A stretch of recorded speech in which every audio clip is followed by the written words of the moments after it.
Hello bachcho, let's see this question. The question says there are 8 students from 4 schools A, B, C, D. 2 students from each school. Let these 8 students enter in 4 rooms R1, R2, R3 and R4 so that each room will have 2 students. The probability that each room have students from the same school is A option is 1 by 105, B option is 2 by 105, C option is 3 by 105 and D option is 4 by 105. तो सबसे पहले देखते हैं इस question में हम क्या की कॉन्सेप्ट यूज कर सकते हैं एंड उसके बेसिस पे इस क्वेश्चन को हम कैसे सॉल्व करेंगे. So the key concept is probability of event E जो है वो क्या होगा, number of favourable outcome divided by number of total outcome. And if we have R objects and उसमें से हमें if we have n objects उसमें से हमें r चूज करना है तो कैसे चूज करेंगे, the way total ways that is NCR. अब देखो इस क्वेश्चन को सॉल्व करने के लिए हम ये कॉन्सेप्ट कैसे यूज करेंगे. तो सबसे पहले गिवन है कि 4 स्कूल्स है. Let us take these schools here A, B, C, D. So in A school, from A school we took 2 students, from B we took 2 students, C again 2 and D 2. So total students यहाँ पे कितने हो गए, total students that is equal to 8. अब देखो ये 8 students को 4 rooms में कैसे अरेंज करेंगे. सो टोटल जो वेज हो जाएंगे यानी कि अरेंज करने के टोटल वेज जो हो जाएंगे NS वो कितना हो जाएगा हमारे पास 8 फैक्टोरियल.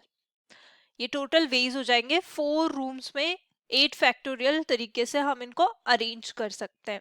अब देखो इस क्वेश्चन को सॉल्व करने के लिए हम क्या करेंगे, सबसे पहले अब यहाँ पे एन ई हमें निकालना है. एन ई हम कैसे निकालेंगे, तो एन ई निकालने के लिए देखो R1 हमारे पास एक रूम है, R2 सेकेंड है, R3 R4. So let us suppose that 8 student में से एक स्टूडेंट R1 में चला जाता है, 8C1. 8 में से हमने 1 चूज किया और उसे R1 में भेज दिया. अब जो दूसरा स्टूडेंट होगा वो सेम स्कूल का होना चाहिए. तो अगर वो 8 में से कोई भी एक स्टूडेंट है, लेट अस सपोज दैट वो B का स्टूडेंट है, तो इसका सेकंड वाला भी जो है वो इसी में रहेगा. तो उसकी कितनी पॉसिबिलिटीज हो जाएगी, 1. यानी कि अगर इसमें से हमने पहला वाला स्टूडेंट उसमें ले लिया तो सेकंड वाला ऑटोमेटिकली उसमें चला जाएगा, सेकंड सेम रूम में जाना चाहिए. तो अब देखो सिमिलरली यहाँ पे R2 में अब हमारे पास रिमेनिंग 6 स्टूडेंट बचे. अब 6 में से कोई सा भी चूज कर लेते हैं तो दैट इज 6C1.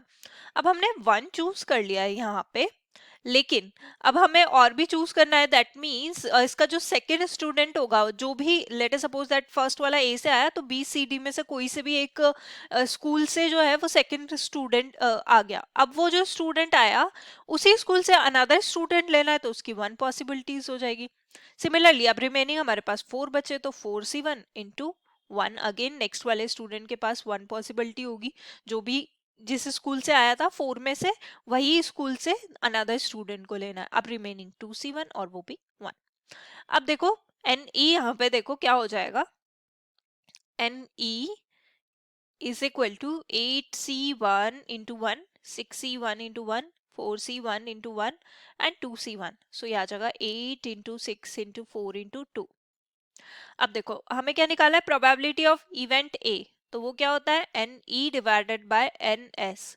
तो एन ई की वैल्यू पुट करते हैं, that is 8 into 6 into 4 into 2, और एन एस की भी वैल्यू पुट कर देते हैं, that is 8 factorial. So 8 factorial को मैं लिख लेती हूँ 8 into 7 into 6 into 5 into 4 into next हो जाएगा 3 इंटू 2 इंटू 1. अब देखो 8 से 8 कैंसिल आउट हो जाएगा, 6 से 6 कैंसिल आउट हो जाएगा, 4 से 4 कैंसिल आउट एंड 2 से 2. सो रिमेनिंग न्यूमरेटर में हमारे पास 1 बचा और डिनोमिनेटर में हमारे पास 7 इंटू 5 इंटू 3 बच गया. सो ये आ जाएगा हमारे पास 1/105. So the final answer is option A. Hope you understood it well. Best of luck. Thank you.